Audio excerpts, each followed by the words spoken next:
Appreciation for all of them. And then he did his 75th and his 80th, and yeah, he went all over he knew people from all over. I thought that was really cool. Yeah, I'd like to know more about everybody here. But why wait till we die to hear this life story? Maybe we could have some sermons or something.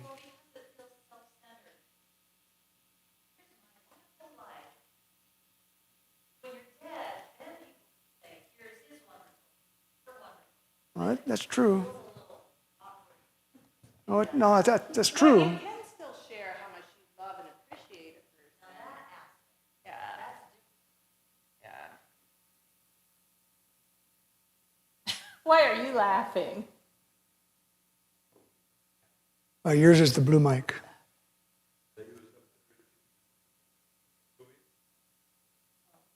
No, I keep the blue mic here. Yeah. Come up.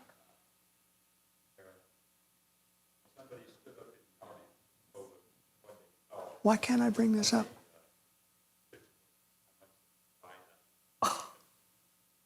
This was after he passed away, and they were having a eulogy. And they were like, okay, let's not overdo it here. Well, sometimes, that does happen. Who's going to say at a eulogy, this was really a self-centered, kind of narcissistic kind of guy?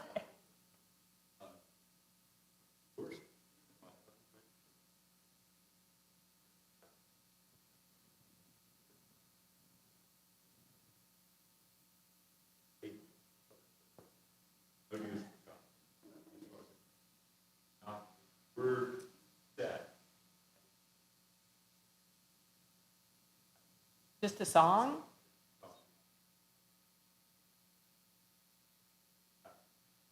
Well, now people aren't even having services, so I guess that was over the top. Okay. Welcome, y'all.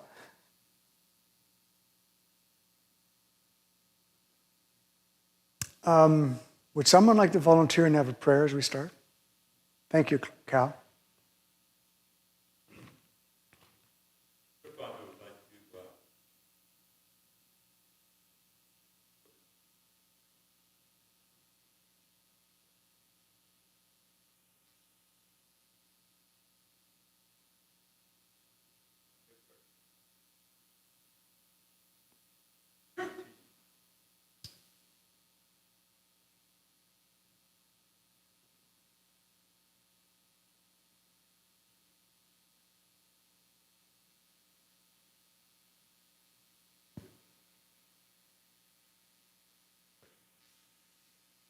Amen. So when Pastor Jonathan was here, he kept asking both of us to do seminars. And we've done a few before Christmas, I think, and after Christmas. And we agreed to co-teach this one. It's nice to have a younger person here because she knows more now than I do.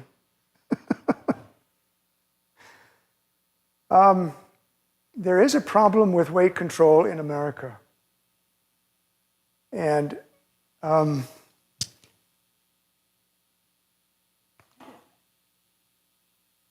each year, 375,000 people die prematurely due to excess fat. Approximately 2 out of 3 adults exceed the healthy weight. And the prevalence of obesity has increased 74% since 1991. We have a slide together that we used to use in a database called NHANES, or the BRFSS database. It looks at 400,000 people throughout the whole year. And they do self-reporting. And in 1991, when this first started, there wasn't a single state in the union that had more than 30% weight. Now, 30% overweight. No, 30% obese. Well, back then it was overweight. Then because there was so much overweight, they had to add the obesity.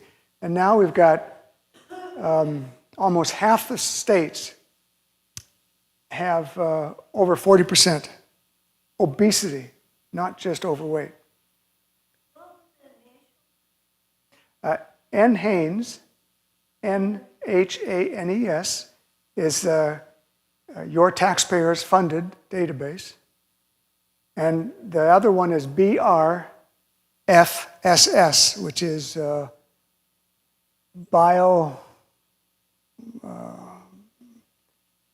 I don't remember what it's called, but BRFSS.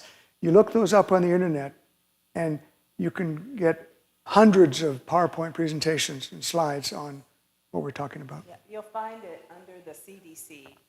So it's CDC. They have like those PowerPoints. Hold it up. Oh, here.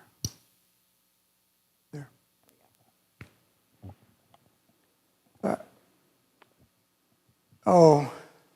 Where'd you put those microphones? Okay, you've got one and Cal's got one? All right, good. And then you just throw it over to the back row if they want one. Push the button at the bottom, right at the bottom. Okay, got it.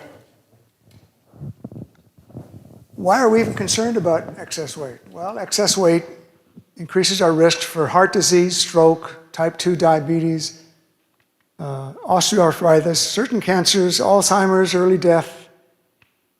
Researchers have mentioned obesity knocks 20 years of good health off your life.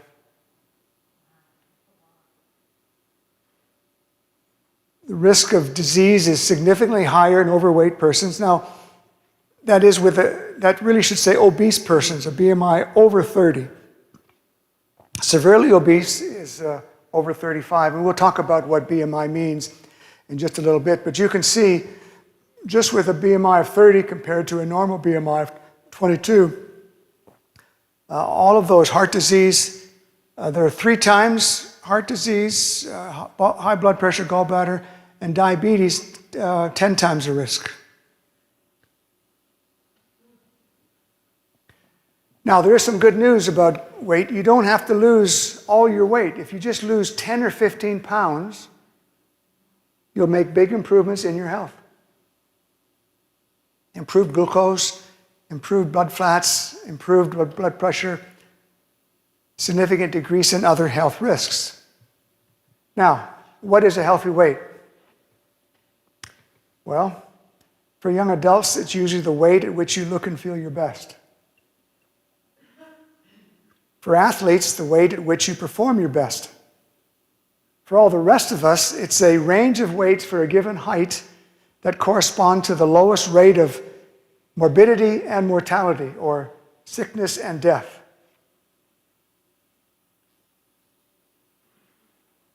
You want to talk about BMI?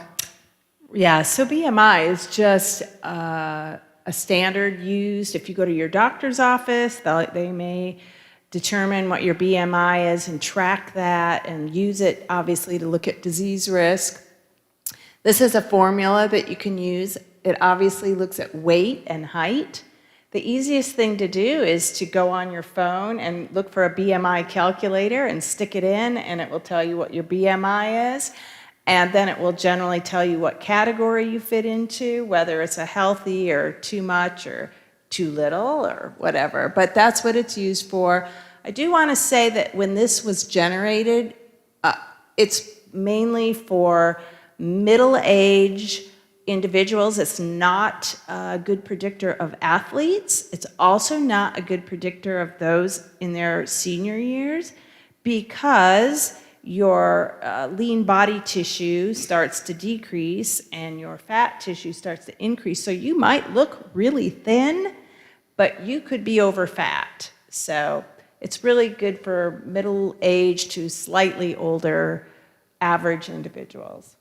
So we have some BMI charts and statistics that kind of look at this, and you can see that the mortality for any cause, the relative risk, and the normal range is there in the middle, 25 to 27.4, or 22.5 to 24.9, gives you a 1 to 1.06 rate.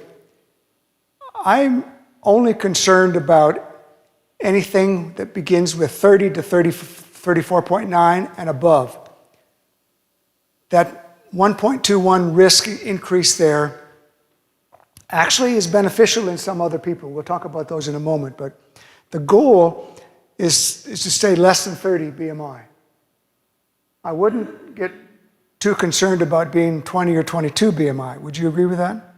Unless they're dealing with maybe hypertension, Yes, or high blood glucose, or some other health parameter that is weight dependent. Right.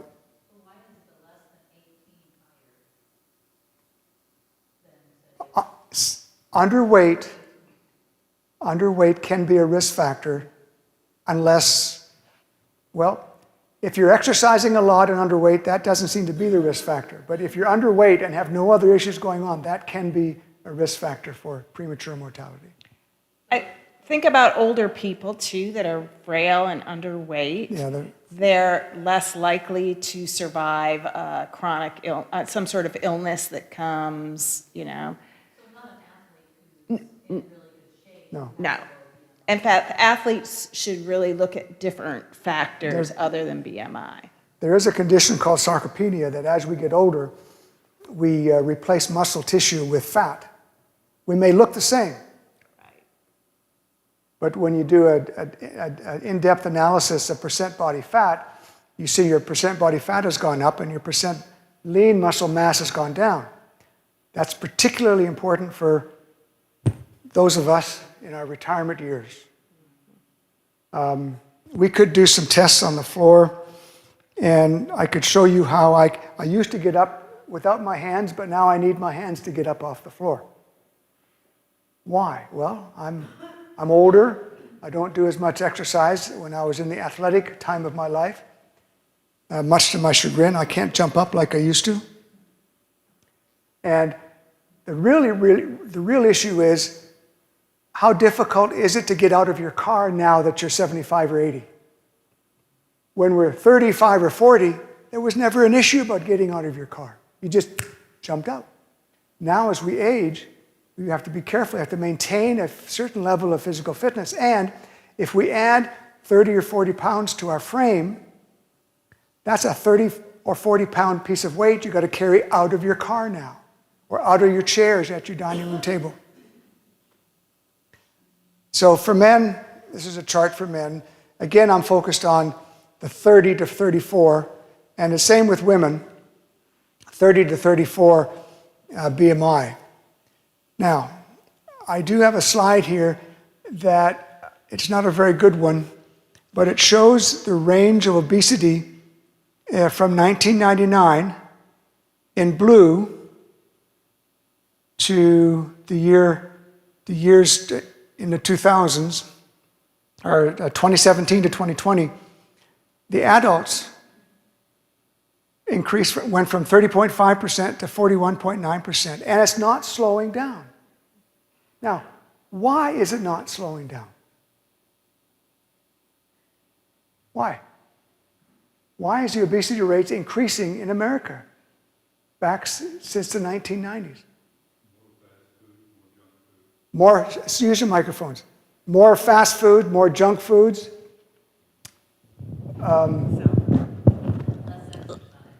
Technology, computer. I thought that was supposed to make us more efficient. Maybe our brains, but not our body. Well, if you use it as a pedometer, it's a really good workout.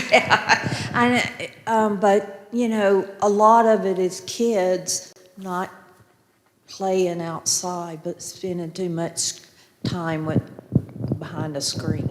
One of the articles I read reminded us that when we were in grade school, there were no buses to take you to and from school. I remember walking 8 or 10 blocks to get to school. I wouldn't even allow my kids to walk 2 blocks to school today because of the safety issues that we have.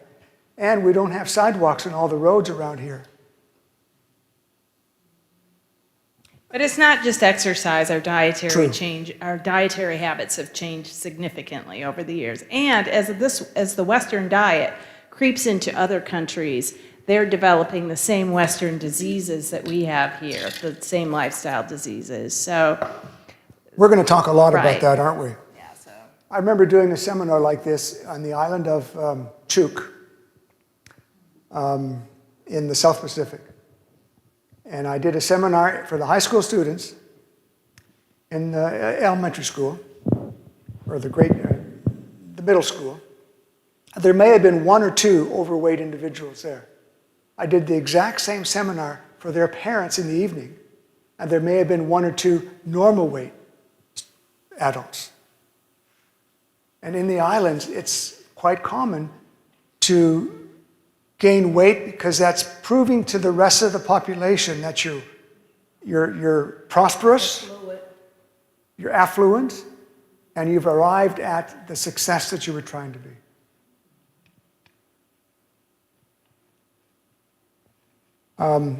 Here's one particularly for seniors. As our body weight increases with the BMI measurement, so does our all-cause mortality. The lowest risk are for persons with a BMI of 26 to 28.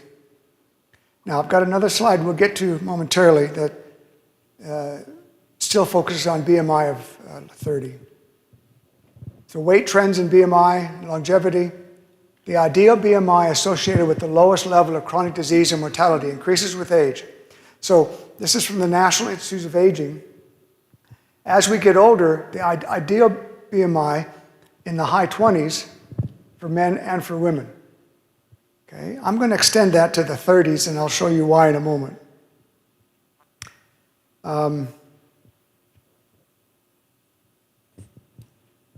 People in the healthy weight range at age 31 and became overweight as they got older, but not obese, lived the longest.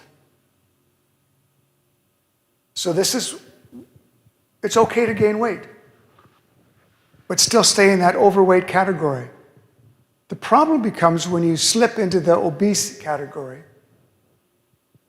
And I remember one of my professors years ago telling us that if you're 75 or 80 and have an extra 20 or 30 pounds, it's okay, because it'll give you the reserves you need to survive the flus and the colds and maybe even the COVIDs that we have today. We'll always be exposed to some viruses where we feel bad, we don't eat, but we have reserves, caloric reserves to get us through the next few days. It's better when you fall also.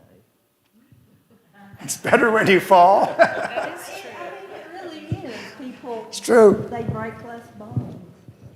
I wasn't going to say that, but it's true.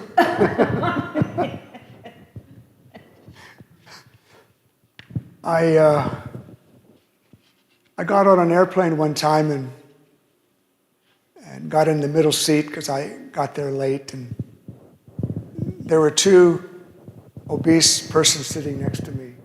And my initial reaction was, oh, I'm just not going to like this. But it was really quite comfortable. I had cushions all around me.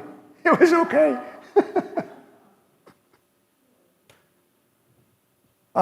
This is a very poor slide, but I want to show you adults with type 2 diabetes, older than 65 years of age, and in a moderate overweight category, appear to be in better protection from cardiovascular death than does a BMI in the normal range. So I just emphasize, if people pick on you because you think you're overweight, overweight is okay. It's the obese that we have a problem with. Is that me? I don't know. That's mine, sorry. Before we continue, any questions? We really want to have a conversation with you. I mean, we've got 60 slides we'll present, but we don't have to use them all. So, just to emphasize, normal weight to overweight, but not obese, that's the best survival, okay?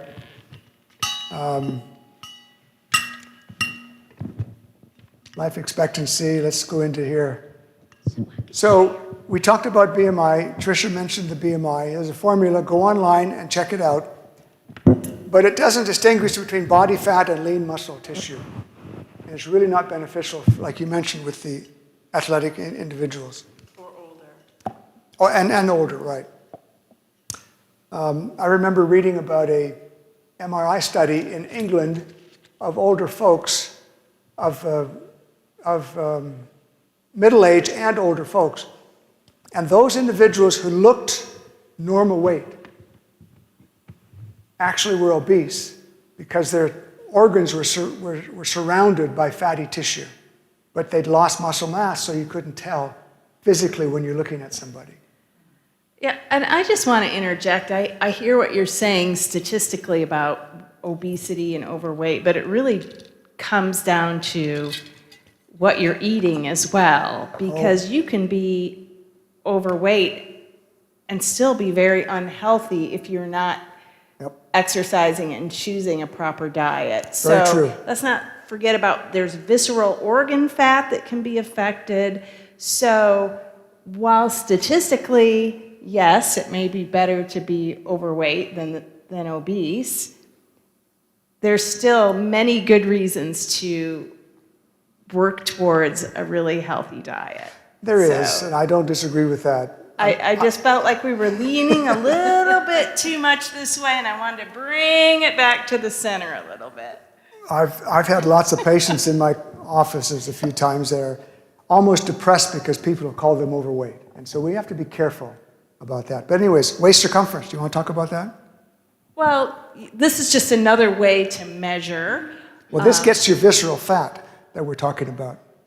It can. Waist girth measures. The best way to find out is to have Underwater the weight? DXA or the density. Oh, yeah, so they can actually see your internal. Is it DXA? Is that right? Is that your bone density one as well? DEXA scan. Yeah.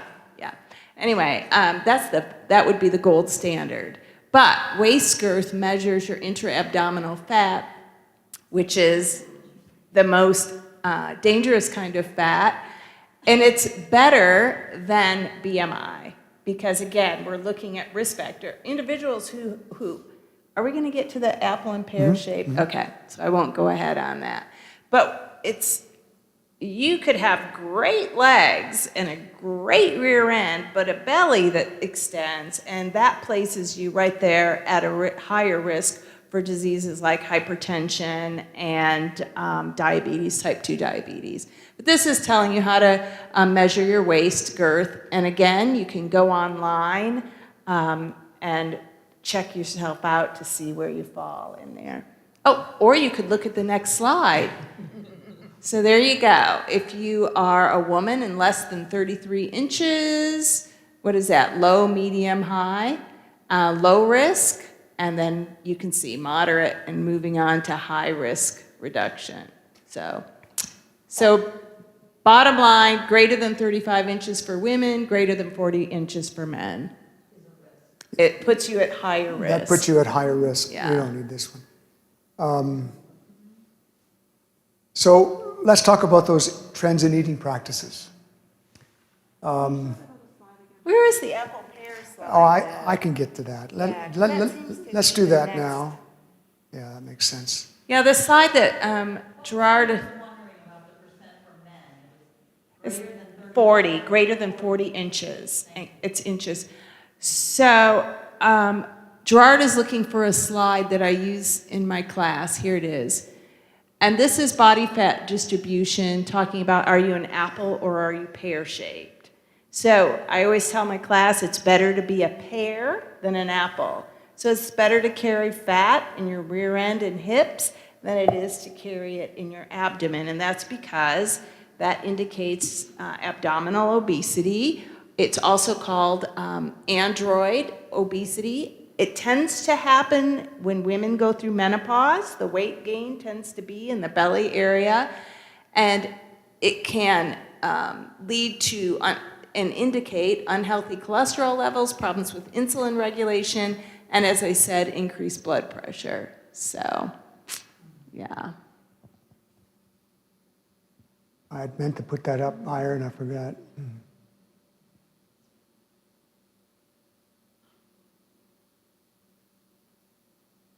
So, What's that word, gynoid? Gynoid just is female. So android male versus gynoid, kind of the typical female fat distribution where.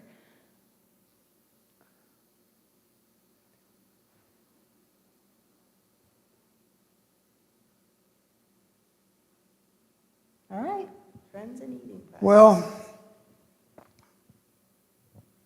we've noticed this in each of our lifetimes, I'm sure. How many of us eat out now, and we should be taking half of it home? But we felt like we spent the money, so we're going to eat it. Supersize, oversized, overpriced, oversalted, all those things. And more meals are eating out than at home. Snack calories have increased. I had a patient in one of my offices one time, and she wanted to lose weight. And a young lady, I gave her some principles, and she said, well, don't you want me to stop drinking or stop eating chocolate? I said, no, just give me a food diary for 2 weeks. And she, don't you want me to stop drinking soft drink? I said, no, just give me your food diary for 2 weeks. Well, she went and made some changes herself. She knew she'd lost weight because she came into the, so excited, her belly no longer touched her steering wheel. And, we worked together for months, and she lost significant amounts of weight. But this is an individual who would sit down after supper and watch TV and eat a bag of potato chips. And when that was finished, she'd go to a smaller bag of cookies, and then she'd drink a 64-ounce soda pop. I just don't understand it. But I do. talk about it. Okay, it could be emotional eating. Yes. It could be loneliness, Also, if the type of TV you watch affects your eating, so something that's real, maybe action-packed or emotional, versus something lighthearted and comedy, you will eat more with the former ones that I mentioned. Go ahead. And we're going to be talking a little bit too about the ultra-processed foods in a little bit, which ties in a little bit with what you're talking about. They're comfort foods. Your brain, as you eat them, wants more of them. So, yes, I hear what you're saying. Well, I used to drink those huge nutrition those giant sodas, 44 ounces. Loved them. They had caffeine, they had sugar, you felt really good after you had it. So it's totally understandable. I understand. And we would, Stop. Boots are 44 ounces. They're like a cannon. Seriously. The wastebasket size. It's like the family size? Well, I like fountain drinks. Yeah. So it's like the largest fountain. Use the microphone if you can. We would counsel our folks in our weight classes to not watch TV while they're eating. Because it's so easy just to shovel it in because you're focused on the TV. And if we're stressed about something, if we're nervous about something, it's just easy to eat and eat. And you lose track of what you eat. Same with driving. Some people like to eat when they drive, and so that can be a mindless, when they're unconscious kind of eating time.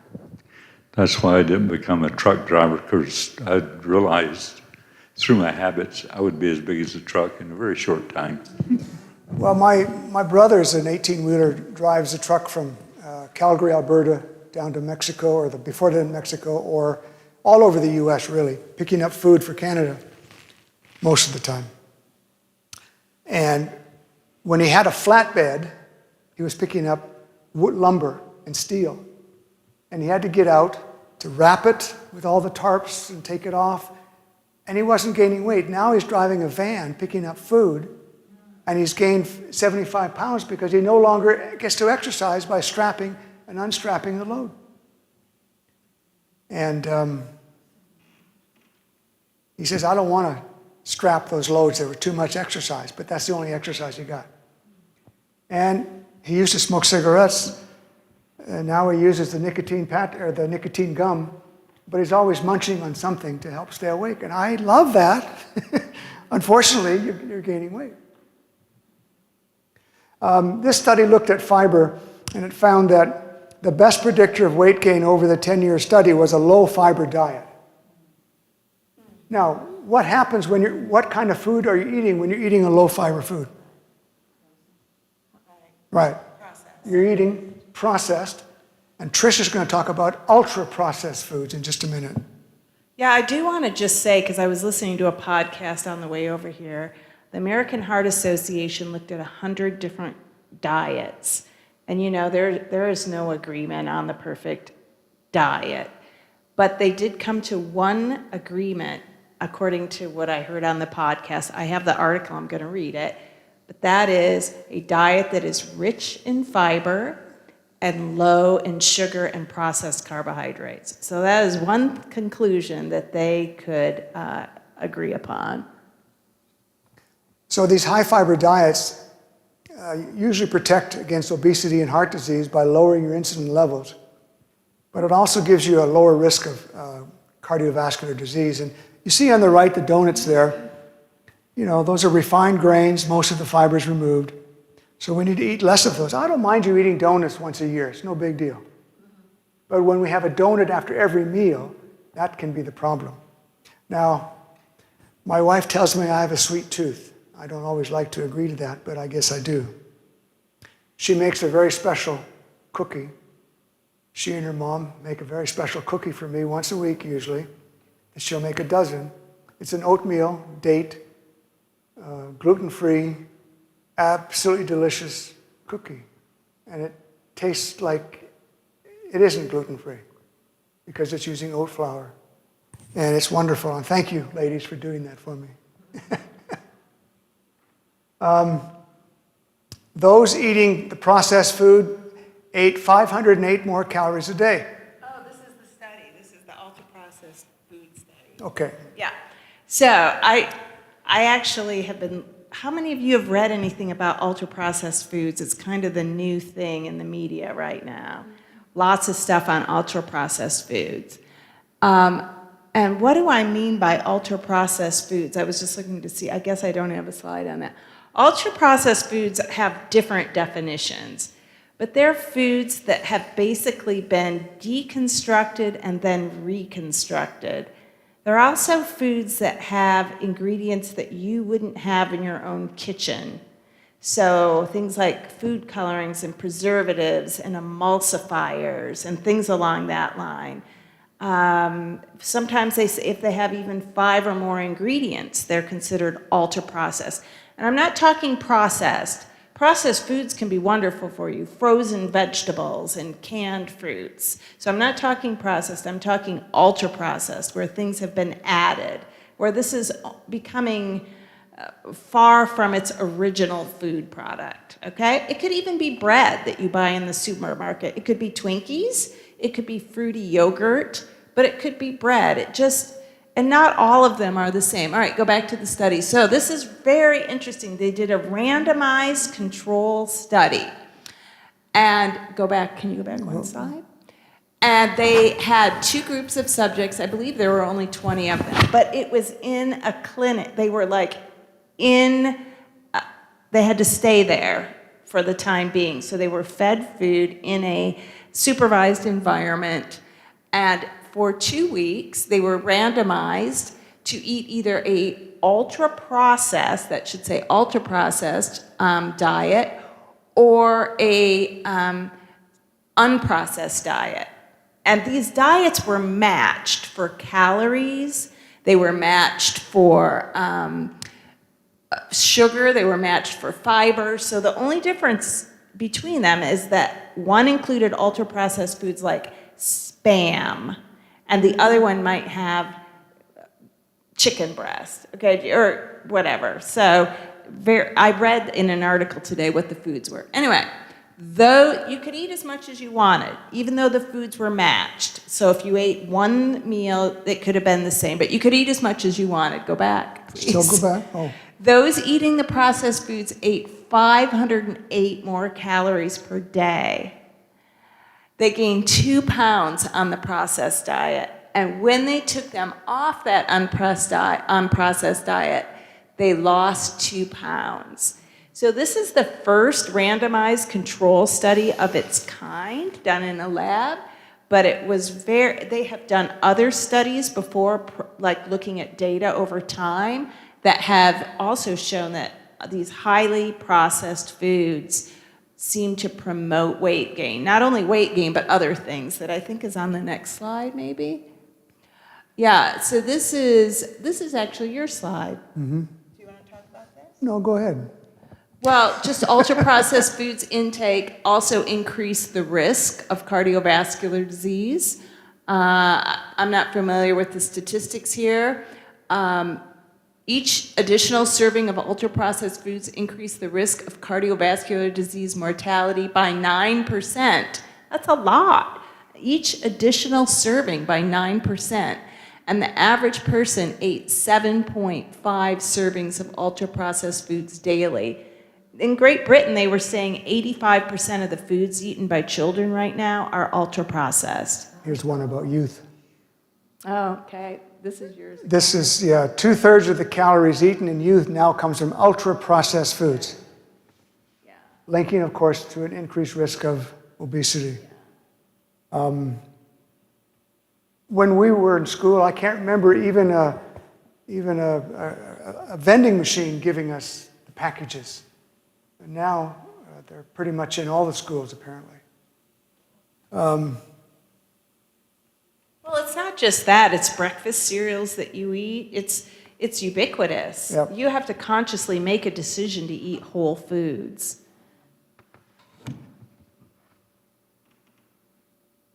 So these highly processed foods or ultra-processed foods, they're changed from their natural state.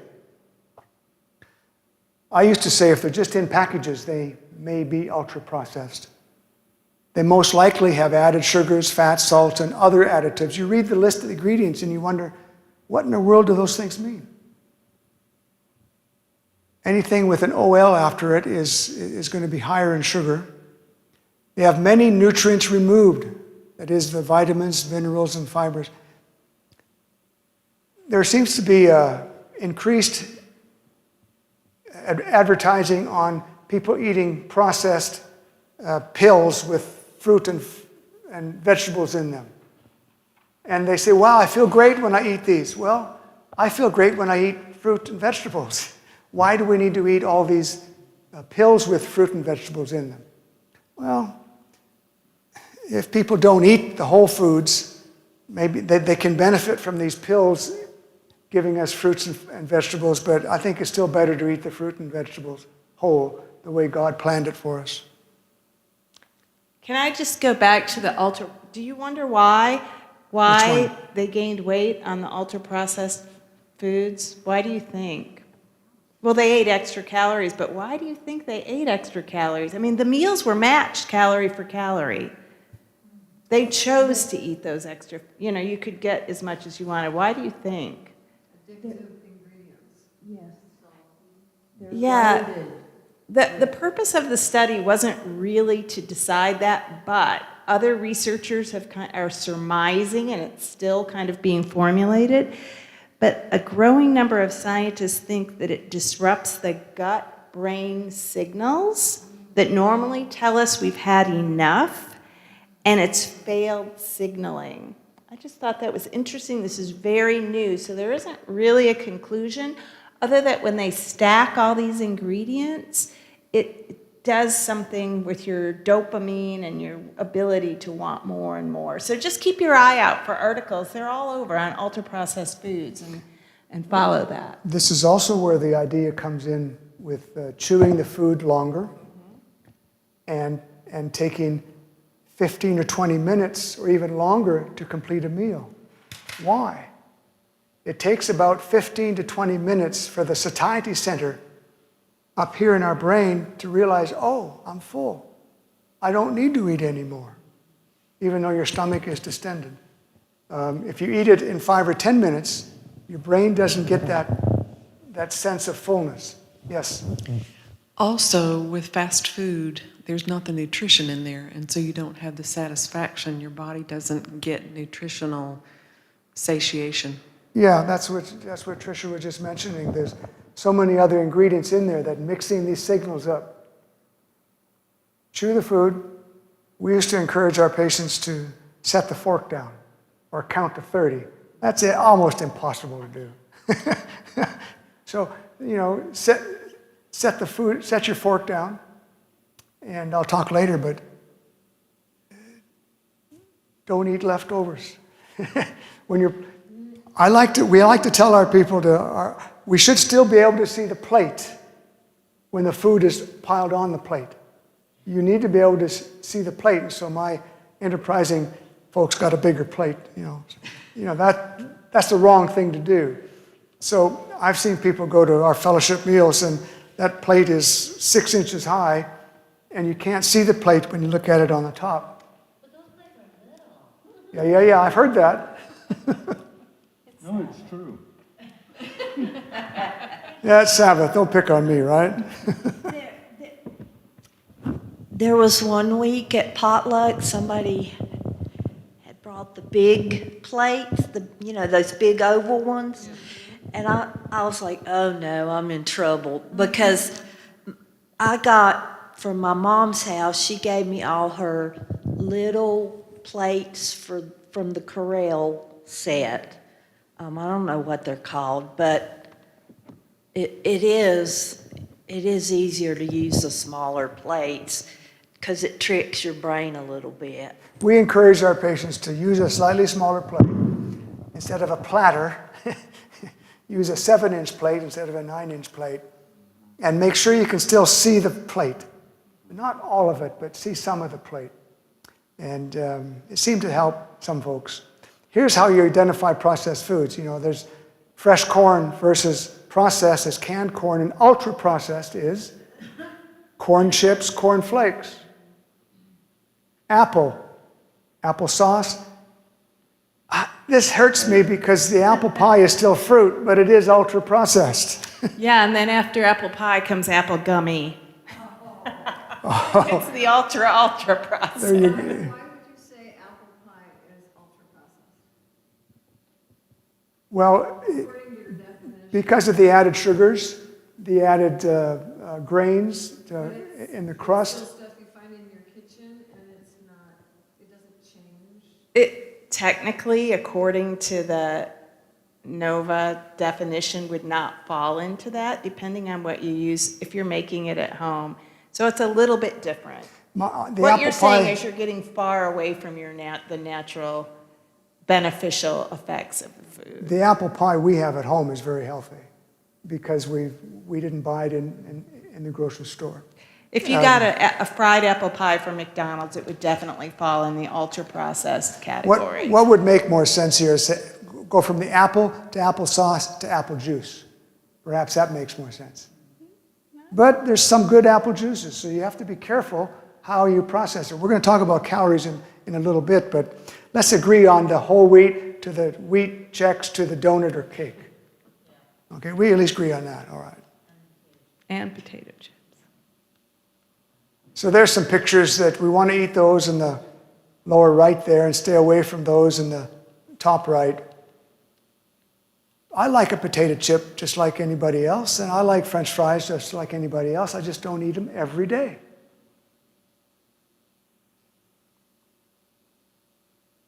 This is just the definition. This is just out of order. And these are examples: chicken nuggets, frozen meals, sweetened breakfast cereals, packaged soups, sodas. Just, when you look at a label, margarines are considered ultra-processed foods because they're still not sure what the emulsifiers and thickeners are going to result in. Would that be the same with butter? No, because butter is just made from dairy. It's just fat from dairy fat from milk. Yeah, it's just butter. Okay, so here are some of the other causes. This should have gone with the other slide. It causes inflammation. These are the ultra-processed foods, the new studies that are out. Increased risk of heart disease, as we already mentioned, hypertension, breast and colorectal cancer, increased risk of obesity, type 2 diabetes, and depression. So all of these things, they're finding a link between these ultra-processed foods and these health issues. So this is the same study that I already talked about. Same study. Same study, okay. Yeah. So here's some practical steps now to maintain a healthy weight. These are not going to be earth-shattering. But some interpretation of the data will be presented. Dieting doesn't work long-term. However, all diets work short-term. Would you agree with that? Why can't they work long-term? Because you need a lifestyle change. Microphone. Sorry.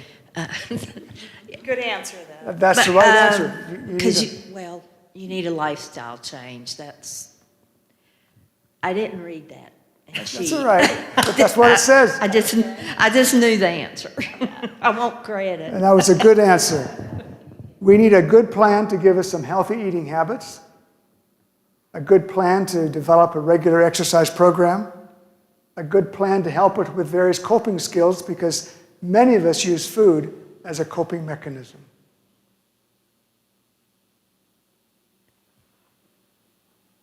It's important to set an achievable goal. If you're 50 pounds overweight, don't tell yourself you want to lose 50 pounds. Just 5 to 10% of your weight, or 10 to 15 pounds. That's a very achievable, realistic, mind-accessible goal. And just losing 10 or 15 pounds, you can make healthy changes in your blood pressure and your blood fats, particularly your triglycerides. And you can improve dramatically your insulin resistance so that you can use the sugars that you have rather than storing them.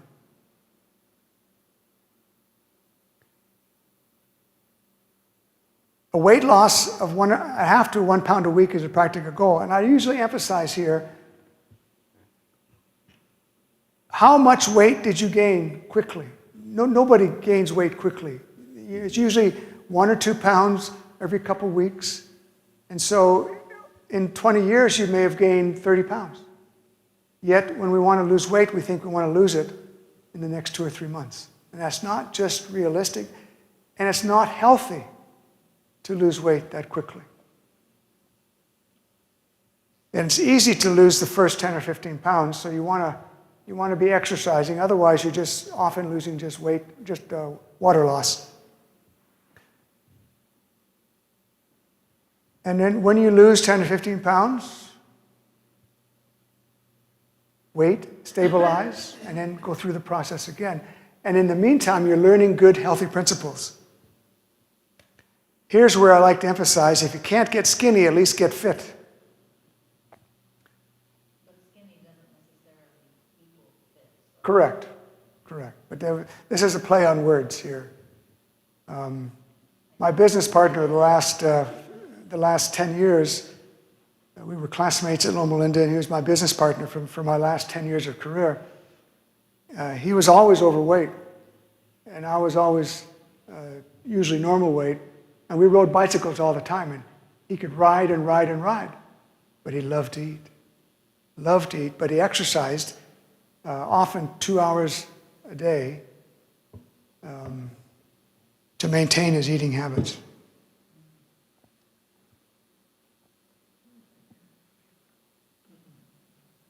So, how do you create a cardiorespiratory fitness plan that is part of your weight loss program? What do we do here, Tricia? The American College of Sports Medicine. Vigorous versus moderate exercise. Which is better? There is no better.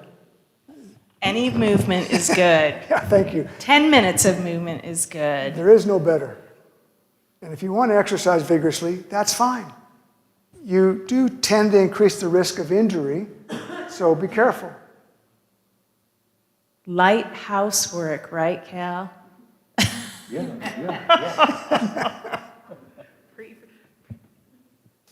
The U.S. Department of Health and Human Services recommends 150 minutes of moderate exercise spread out over a week.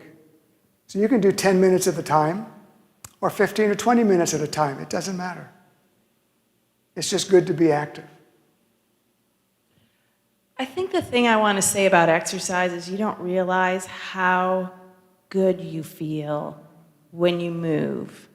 And when you don't move, just your mobility, stiffness, mental clarity, you just feel so much better when you move. It's important to journalize what you're feeling sometimes. I had many folks who I would want them to write down what they ate, what they exercised, what they watched on TV, how many hours they sat, how many hours they moved around. And on days when they felt good, they'd look back and say, oh, I exercised yesterday. That must be why I feel good today. Or how often do you have a spring in your step when you're moving? I think that's important to keep a record when you're struggling with what's good and what's bad in your lifestyle. Which is why a watch works really well, or your phone. Yeah, my watch here tells me when I don't get enough steps. Probably telling us to stand right now. Every 5 minutes, every 50 minutes, we should move around for 10. I like it when it says at 9 o'clock, you just have 45 more minutes of exercise, you can do it. I'm like, yeah, no, that's not happening. So let's talk about your exercise intensity. And really, you can do sophisticated measuring of your heart rate and do the Carvonen fitness test or fitness formulas and figure out that. I don't want to get into that. What's important is moderate intensity means you can talk but not sing. Vigorous intensity means you can say a few words before you're pausing to take a breath. You probably don't want to spend your time doing vigorous intensity unless that's your purpose. To run a 10K or walk a 10K or run a mile, run a marathon and I saw something interesting the other day. A man's pushing a cart, and this is his daily exercise, and he gets handicapped folks and puts them in this cart, and he pushes them in marathons so they can participate in a marathon. Who's getting the exercise? Oh, they both are, but he's getting most of it because he's pushing somebody for 26 and a half miles. I was quite impressed with that. I don't think we need to go through that. Or this one. The yellow there looks at total body fat, and the red looks at intra-abdominal fat. Of those individuals who exercise but didn't diet to see its effect on weight loss, exercise burned up more intra-abdominal fat first, which is the most dangerous fat. So the more exercise they got, the more fat they lost. So that's a good thing. And as our body weight decreases, the fit in yellow there shows the lowest all-cause mortality. The blue looks at those in normal weight, overweight, or obese. The normal weight and overweight are very close to each other as far as risk. The obese is a much higher risk. And this is another study that supports the benefit of not being obese.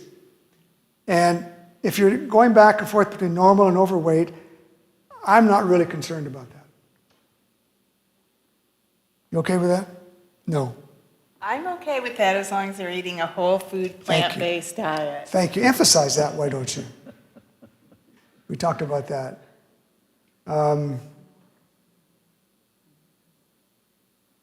Let's get to the food. Well, that actually this actually is worth mentioning because sleep is tied into weight. And you know, for a long time, we just kind of didn't associate sleep with weight. But sleep loss creates a hormone imbalance in the body that promotes overeating and weight gain. And restricted sleep duration has been shown to cause a greater tendency to select high-calorie foods. Those are comfort foods, probably. Right. The stuff you were talking about, the Right. chips and the cookies. And if you're tired, you're not going to exercise. So all of those things combined, the hormonal changes, the tendency to select high-calorie foods, and the less exercise are all reasons. Now, I realize some people struggle with sleep, but if we can make an effort of moving towards, you know, going to bed earlier or whatever can contribute to a longer night's sleep. And the last bullet there, calories consumed late at night increase the risk of weight gain. We would emphasize eating only salads after 7 o'clock at night. None of the high protein, high fat foods. And if you're hungry, try to emphasize the salads, but better just don't eat after 6 or 7 o'clock at night. Now, in today's society, that's difficult to do. Because sometimes we work, like it's recommended now by many employers to work 10 or 12-hour shifts and then take 3 days off. Well, that really can mess up somebody's eating habits as well as their sleep habits.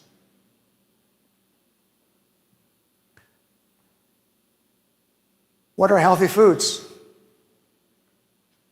Tell me what are healthy foods. This is supposed to be a conversation. You can read the list, it's okay. Foods from my garden There you go. and Cal's garden and Rose. Yeah, we always plant beans and tomatoes and squash in our raised beds. Used to have bigger gardens, but we just don't have the energy to do as big as we used to. And the foods that are on the outside aisles in the grocery store. The outside perimeter. Yeah. That's right. My wife That's has right. observed that when I'm hungry and go shopping with her, I usually pick up foods that are impulse foods, they're ultra processed, and so I don't go shopping with her anymore. So you want to choose foods that are unrefined, higher in fiber and nutrients. You want to try and eat at regular meals. I have been known to tell folks that if you're hungry, what should you do? Well, if it's time to eat, eat. If it's not time to eat, don't. Is that even possible? Well, that's my rule, and I followed it for years until I've gotten older. And it doesn't always work that way. I'm embarrassed to admit that, but that's the truth. And if we're relaxing at home and watching something on the television, my wife and I will have a favorite chocolate that we get out of the freezer, and we'll just suck on a chocolate for a couple times, and that's it. Do you like chocolate, Tricia? Every day. And again, there's nothing wrong with chocolate. One of my favorite quotations from Dr. Paffenberger, who used to be the director of the American Heart Association. And he was telling people in his seminars, he was a guest speaker all over the country, and he would say, look, it's okay to eat chocolate. It's the ones that don't eat chocolate that have a problem. Because if you're not eating, I'm not going to eat chocolate, it's raising your stress level. I'm not going to eat chocolate, it's raising your stress level. So eat a little chocolate every once in a while. But if you're eating a whole box of chocolate, that's the problem. Would you agree with that? Maybe not? No, I do agree with it. I do eat something sweet every day, but not the entire package. Because otherwise I crave it. That just helps me. It stops the craving without Sure. being crazy. I like the dark chocolate, especially if it's got almond paste in the middle of it, because then it's a healthy fruit, right? And dark chocolate seems to be beneficial in some context, not too much. So limiting snacks. If it's not time to eat, I just don't eat. I've worked with internists who put their diabetic patients on 5 or 6 meals a day, and I've worked with internists who put their patients on 3 meals a day. And they both get good results over time. Yeah, I was going to say that some people need to snack. And my daughter is a perfect example of that. And snacking can give you the opportunity to get in those foods that you might have a hard time getting in. So a handful of almonds, or something that is peanut butter on a banana, or something that has a little protein and a little sugar to help with your up highs and lows of your sugar. So intentional snacking with wise choices, I think, can be a very good thing. Yeah, I have no problem with that. Yes, Kyle.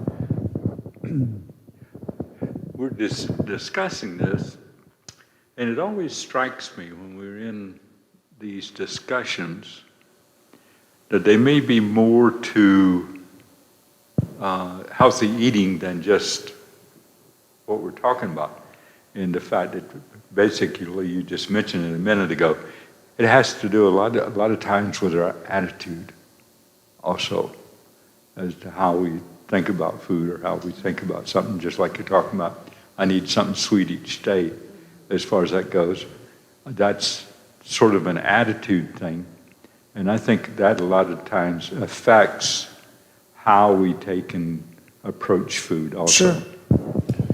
Well, and I think that's a really important point, because these are all talking about principles, something you need to be able to enjoy your food.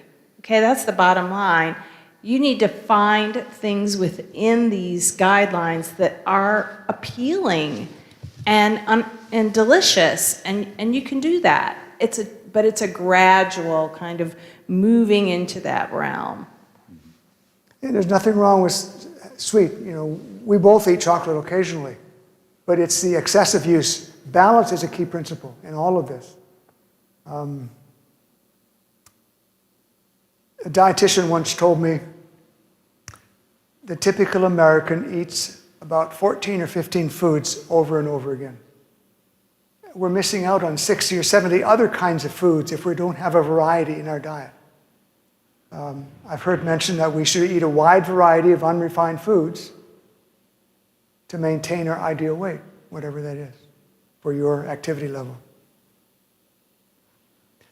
Choosing lower calorie foods, we're going to talk more about calories in a minute, but fresh fruits and vegetables, salads, are typically low calorie foods. Nothing wrong with salad dressings, as long as you've got lots of vegetables with it. And it's not ultra processed. Yes, Thought I'd add that. thank you. Non-fat or low-fat dairy if you want, or sugar-free soy milk if you want something, dairy, lentils, whole grains, whole wheat bread, oatmeal, brown rice. These are all the lower calorie, but they're higher fiber foods. Limit the refined and snack foods. These are the ultra-processed foods. Any questions about that?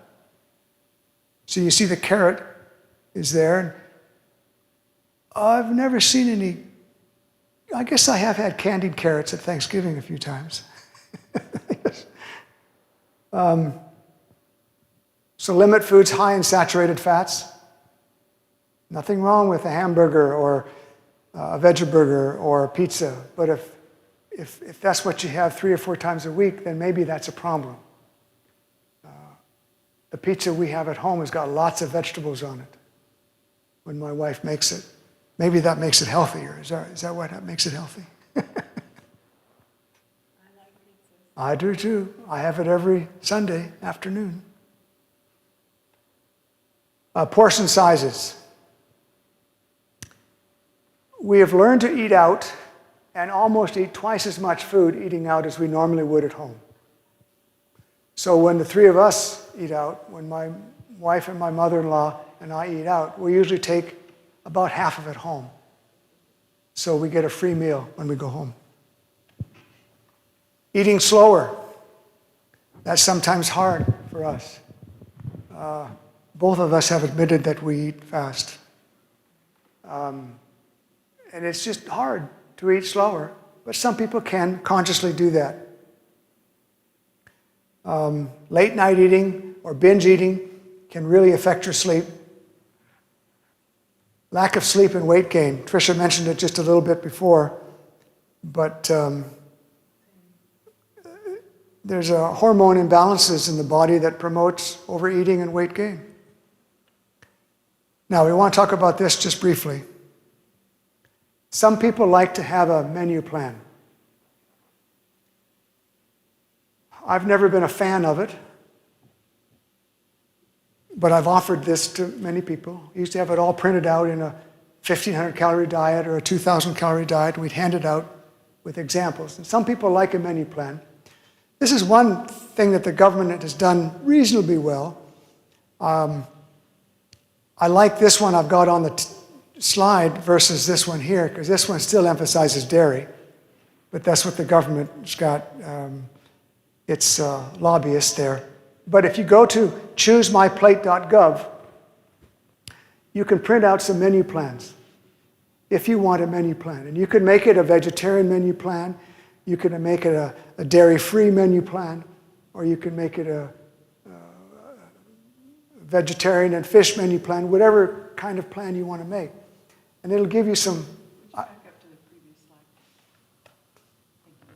And this is the Harvard study. This is the Healthy Eating Plate from Harvard.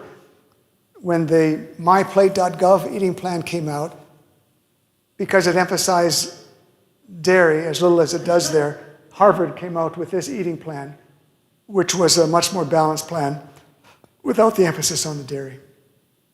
Yeah, and I just want to emphasize the bottom line of this is 3/4 of the plate is plant food. Mm-hmm. It's fruits, vegetables, and whole grains, which, by the way, notice in the Harvard Health, it's whole grains. In the choosemyplate.gov, it just says grains. Which if you're choosing processed grains, I wouldn't recommend that. Yeah, you're missing the point of what we've talked about today if you're just doing processed grains.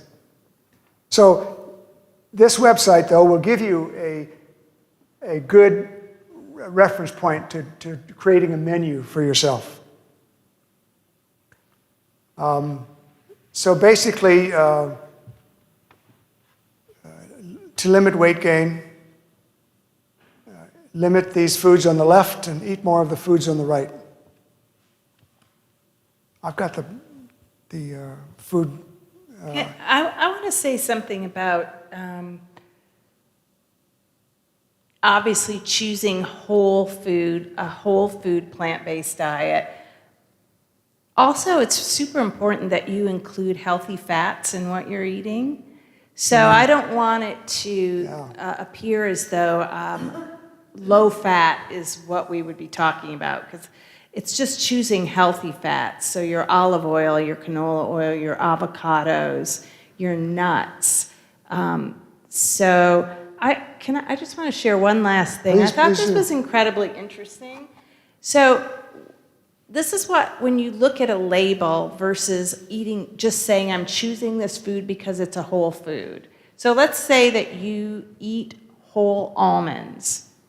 And let's say that the calories on it, I don't know, let's say 200 calories. I don't know, for the serving of almonds. I'm just picking that out of the air.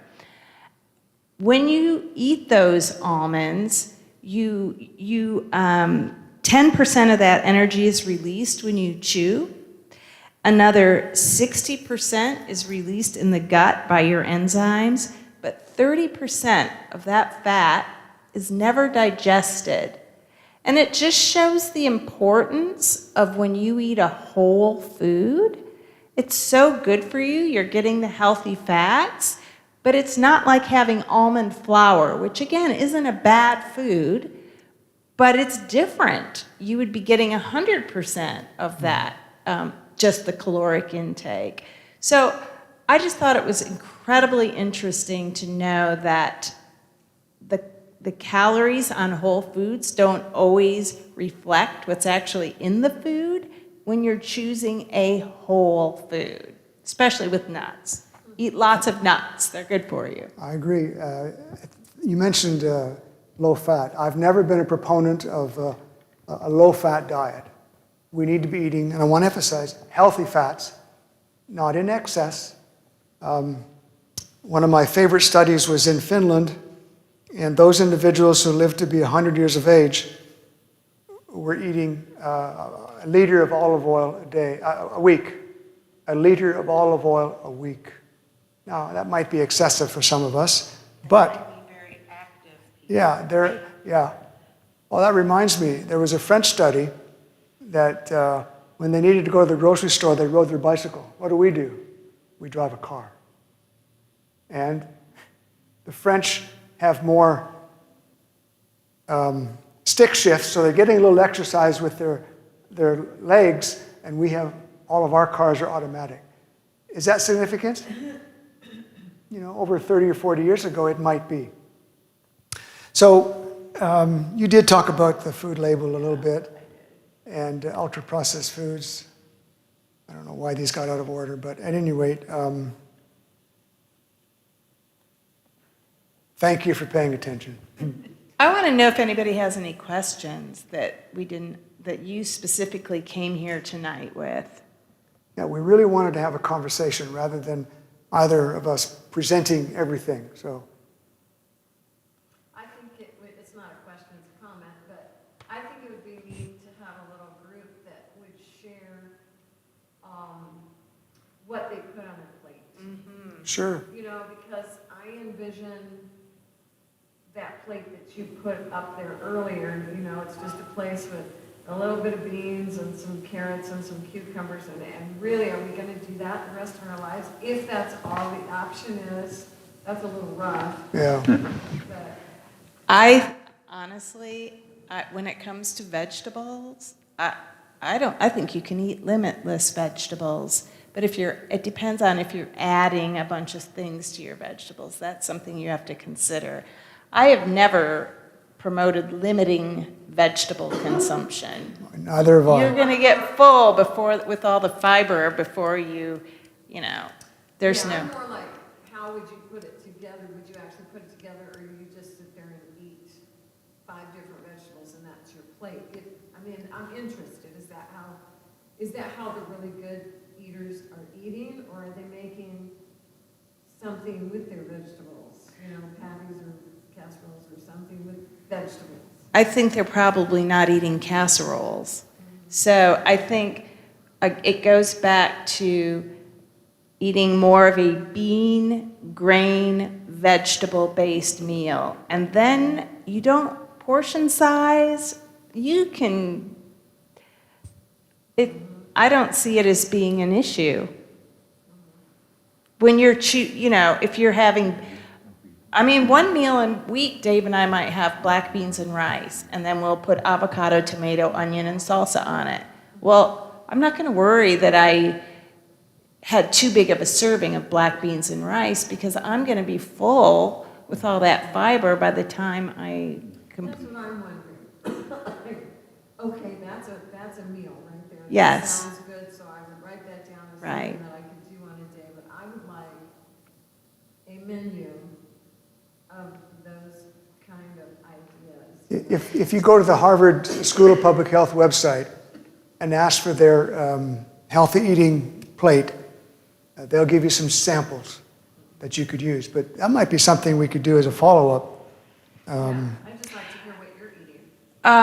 Right, and I think too, yeah, I would, this is what I would encourage, is once a month, find a bean-based option, like an entree, that maybe somebody else makes or that you see online, and try it.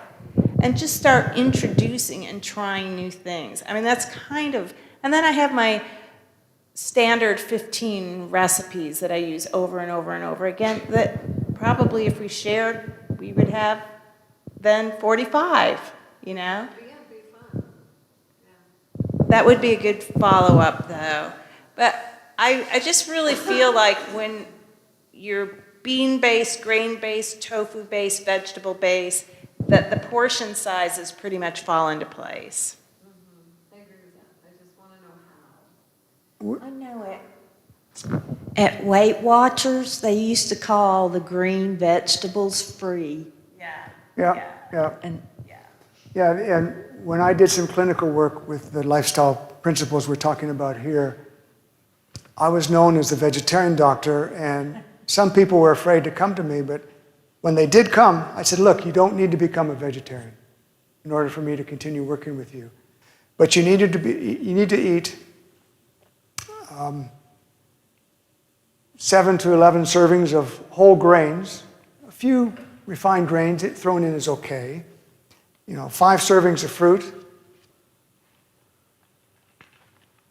6 or 7 or 8 servings of vegetables, and then as much meat as you can eat after that. But when they've eaten all of those fruits and vegetables, there's not enough room left in their stomach for their meat. It used to be they ate half their plate was meat, It looked like we had to. and they didn't, and they ate all the potatoes, and they ate 3 peas. And if they wanted any extra food, they had another half of a T-bone steak. Just reversing that trend, I let them eat 2 or 3 ounces of meat, not a problem. Yeah. I'm not trying to say everybody should be a vegetarian, even though I do think that's the healthiest diet. Right. I agree. I definitely am not trying to convert everyone to that. But the Mediterranean food pyramid has Yeah. white meat at the next to the highest level and red meat up at the very highest, eat the least amount of. So for someone who is incorporating meat in their diet, I do like the Mediterranean food pyramid that you can Right. find online. I agree 100%. And Harvard will emphasize the Mediterranean food diet as well. When I ate meat, I ate bacon and eggs for breakfast, 3 bologna sandwiches for lunch, and a T-bone steak or a meatloaf at dinner. We were raised on a Canadian farm. We're eating meat 3 meals a day. So when I have individuals willing to cut down to 1 or 2 servings, and what's a serving of meat? 2 or 3 ounces. The size of your back of your hand, if it's a small hand, or a size of a deck of cards. And when my patients, they were comforted that they could have meat. And they realized that, I didn't know vegetables could taste this good when we showed them how to. My wife and I did cooking school. My wife did the cooking school as I helped with the lectures. But when she showed them how to prepare the fruit and the vegetables healthfully and tastefully, they didn't realize vegetables could taste so good. Why is it that we eat some foods over and over again? There's 3 main reasons. Well, spices, of which salt is the main one. Sweet and sugar is the main one. And fat. The 3 reasons we eat these foods. And sometimes they're over fat, sometimes they're over sugar, sometimes they're over salted. There's a whole bunch of other spices other than salt that we can eat. And turmeric, many other kinds. My wife knows them with gusto. I don't pay attention to them. But we need to experiment these different flavors rather than just what comes through the barbecue. Well, we need to close this. Let's have a brief prayer. Thank you, Father, for this time that we can spend together in this sanctuary, this multi-use facility that we're blessed with. Please help us to be ever mindful of choosing healthy lifestyle choices for our food and exercise principles. Amen.